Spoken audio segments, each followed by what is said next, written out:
warahmatullahi wabarakatuh. Kembali lagi dengan saya Wisma Indah dengan NIM 19022050 dari Prodi Pendidikan Guru Pendidikan Anak Usia Dini, Fakultas Ilmu Pendidikan Universitas Negeri Padang.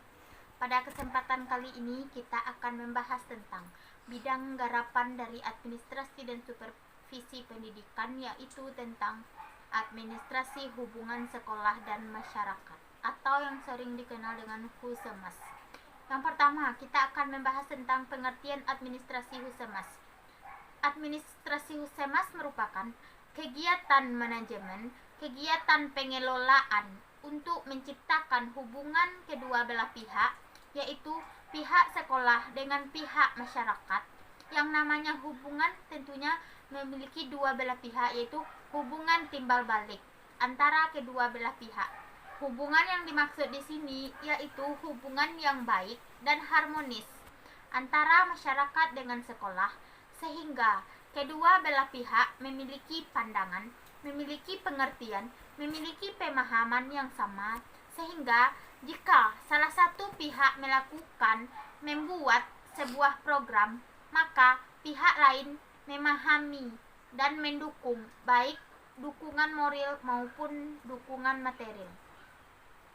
Di sekolah atau di perguruan tinggi adanya kerjasama yang didesain, yang direncanakan oleh sekolah sebagai suatu lembaga, sebagai organisasi yang berada di tengah-tengah masyarakat, yang mengikut sertakan masyarakat maupun orang tua dalam setiap kebijakan, dalam berbagai hal-hal yang sebenarnya butuh dukungan dan support dari orang tua, wali murid, masyarakat.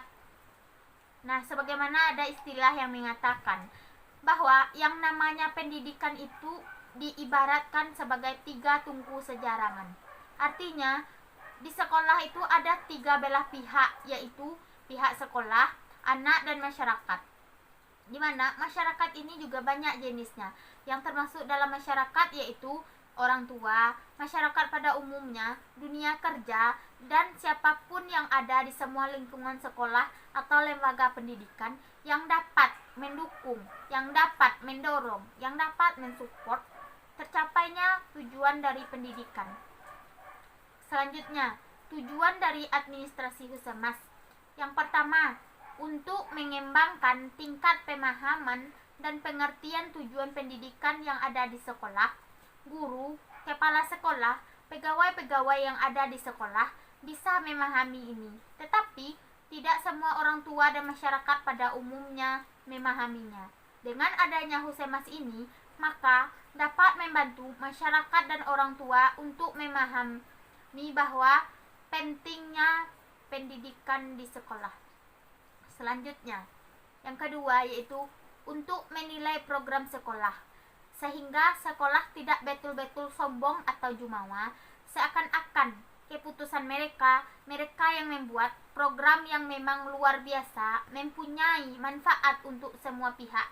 Tetapi penilaian yang dilakukan harus secara objektif, dilakukan oleh orang tua dan masyarakat pada umumnya, orang yang berada di dunia kerja, atau siapapun, atau semua orang yang berada di lingkungan sekolah itu akan jauh lebih luar biasa dan objektif, sehingga itu menjadi masukan buat sekolah pada akhirnya untuk membangun program-program berikutnya, sehingga nilai program yang dibuat jauh lebih punya manfaat untuk siapapun dilaksanakan. Artinya banyak kepala, banyak pandangan, banyak pemahaman akan jauh lebih baik daripada pandangan sendiri atau pemahaman dari diri kita sendiri.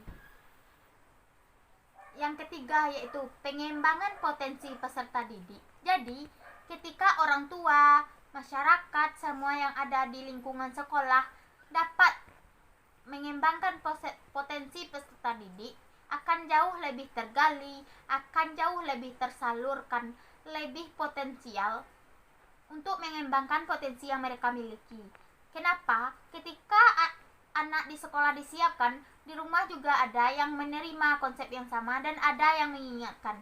Begitu juga ketika anak berada di lingkungan masyarakat. Yang keempat yaitu mengembangkan pemahaman pentingnya pendidikan di sekolah. Memang pada masa sekarang ini tidak semua orang tua dan tidak semua masyarakat meyakini akan memiliki satu pandangan pemahaman yang sama tentang pentingnya pendidikan di sekolah. Makanya dari itu mereka harus dilibatkan dalam bentuk pertemuan dalam pemberian informasi-informasi tertentu. Ada keterlibatan masyarakat secara tidak langsung, sehingga masyarakat akan mengerti bahwa pendidikan di sekolah itu sangat penting. Selanjutnya, akuntabilitas publik. Akuntabilitas jauh lebih hebat dari sekedar tanggung jawab. Dan ini adalah salah satu bentuk dari pertanggungjawaban moral. Tanggung jawab lahir dan batin lembaga sekolah kepada masyarakat dalam mendedikasikan diri untuk menghasilkan anak-anak yang potensial, baik secara akademik, karakter, etika, sehingga ketika anak berada di sekolah, maka setelah dididik di sekolah, maka lahirlah manusia-manusia yang hebat, manusia yang kredibel. Selanjutnya, fungsi dari Husemas. Ada dua fungsi dari Husemas ini. Yang pertama yaitu fungsi sekolah dalam masyarakat, di mana fungsi sekolah dalam masyarakat ini ada 4. Yang pertama, sekolah menjadi lembaga pembaharu. Pembaharu berarti melakukan sesuatu menjadi yang baru, yang mengintroduksikan pengetahuan, yang mana yang dulu kita tidak tahu menjadi tahu, yang dulu tidak paham menjadi paham, yang belum mengerti menjadi mengerti, dan meningkatkan daya kemampuan berpikir yang jauh lebih tinggi. Yang kedua, sekolah menjadi lembaga yang akan menyeleksi anak dalam rangka memilih, membeda-bedakan anggota masyarakat, mendukung kemampuan potensinya dalam hal memberikan pembinaan sesuai dengan kemampuan agar setiap individu dan anggota masyarakat dapat mengembangkan potensi yang dimilikinya. Yang ketiga, sekolah sebagai peningkat yang membantu meningkatkan taraf sosial warga, peningkatan taraf sosial masyarakat, sehingga masyarakat dapat mengurangi atau menghilangkan perbedaan kelas sosial dalam masyarakat. Misalnya ada kelas sosial miskin, ada kaya, menengah ke bawah, dan lain sebagainya. Yang keempat, sekolah sebagai lembaga asimilasi yang berusaha mengurangi dan menghilangkan perbedaan atas beragam hal yang terjadi di masyarakat, mulai dari tradisi, adat istiadat, bahasa, kebudayaan, dan sebagainya, yang memiliki tujuan diharapkan masyarakat dapat menyesuaikan diri dan beradaptasi dengan mudah. Yang kedua, fungsi masyarakat dalam pendidikan sekolah. Sekolah pada prinsipnya adalah satu lembaga, satu proses yang berasal dari masyarakat dan untuk masyarakat, dan itu merupakan lembaga sosial yang diselenggarakan dan dimiliki baik secara langsung maupun tidak langsung, dan itu harus kita yakini. Sekolah terdiri dari 3 bagian. Yang pertama yaitu input, terdiri dari bagian tujuan, nilai, dan norma yang dianut oleh sekolah, guru, peserta didik, dan lain sebagainya. Yang kedua yaitu proses. Sekolah itu sendiri adalah proses. Semua digodok dalam proses pembelajaran selama periode tertentu. Jadi semua input itu akan digodok dalam proses yang panjang.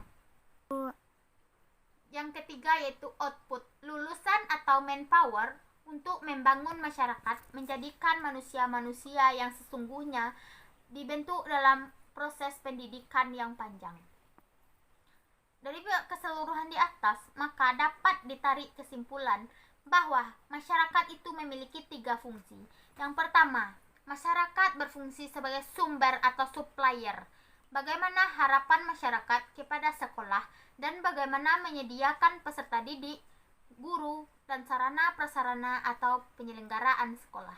Yang kedua, masyarakat berfungsi sebagai konsumen. Kalau sekarang masyarakat sebagai konsumen itu adalah hasil pendidikan sekolah yang menerima kembali serta menyediakan lapangan pekerjaan bagi lulusan dan kemudian mereka akan bekerja di masyarakat. Yang ketiga, masyarakat berfungsi sebagai peserta didik. Masyarakat di sini mengikuti melalui proses pendidikan di sekolah. peserta didik terus-menerus mengikuti proses pendidikan yang sangat panjang. Selanjutnya, unsur-unsur Husemas ada 3. Yang pertama, sekolah itu sendiri. Sebagai pusat pendidikan formal, sekolah memang lahir dan berkembangnya dari pemikiran yang efektif dan efisiensi. Pemberian pendidikan kepada masyarakat secara umum, artinya bahwa sekolah sebagai pusat pendidikan formal merupakan perangkat masyarakat yang diberi kewajiban dalam proses memberikan pendidikan yang bertujuan untuk mengubah paradigma kemampuan akademik, skill, etik moral, dan segala hal dari manusia. Yang kedua, orang tua siswa. Hubungan sekolah dengan orang tua siswa itu tidak bisa dilepaskan. Oleh karenanya, hubungan keduanya ini hendaknya dibawa dalam bentuk hubungan konstruktif dengan program sekolah. Hubungan timbal balik secara langsung yang sebenarnya saling memberikan impact. Hubungan keduanya harus terbimbing dengan rasa yang lebih simpatik. Yang ketiga, siswa dan guru. Siswa merupakan unsur utama yang sangat penting, yang sangat diperlukan. Begitu juga dengan guru. Karena guru ini menjadi tombak sekaligus mesin yang akan mengolah, yang akan menjadikan, yang akan membuat, yang akan merubah anak menjadi manusia yang sebenarnya. Peserta didik berasal dari lingkungan masyarakat dan itu pasti dari keluarga yang memperoleh ilmu pengetahuan, yang memperoleh pendidikan, yang memperoleh pembelajaran dengan melalui perantara guru. Selanjutnya, manfaat dari Husemas. Ada 4. Yang pertama, penentu sumber dan kebutuhan belajar. Yang kedua, tersedianya tempat-tempat untuk melakukan penelitian dalam rangka mengembangkan proses pendidikan. Yang ketiga, pemenuhan sarana dan prasarana. Dan yang keempat yaitu pemenuhan sumber dana dan biaya. Yang berikutnya yaitu teknik-teknik yang dapat dilakukan dalam proses pengelolaan Husemas ini. Yang pertama yaitu laporan kepada orang tua. Yang kedua, buletin sekolah. Yang ketiga, surat kabar.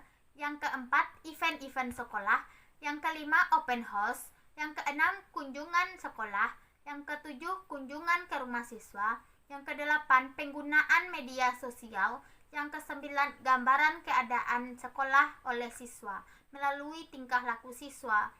Baiklah, hanya itu yang dapat saya sampaikan. Terlebih dan terkurang saya mohon maaf. Saya akhiri dengan wabillahi taufik wal hidayah. Wassalamualaikum warahmatullahi wabarakatuh.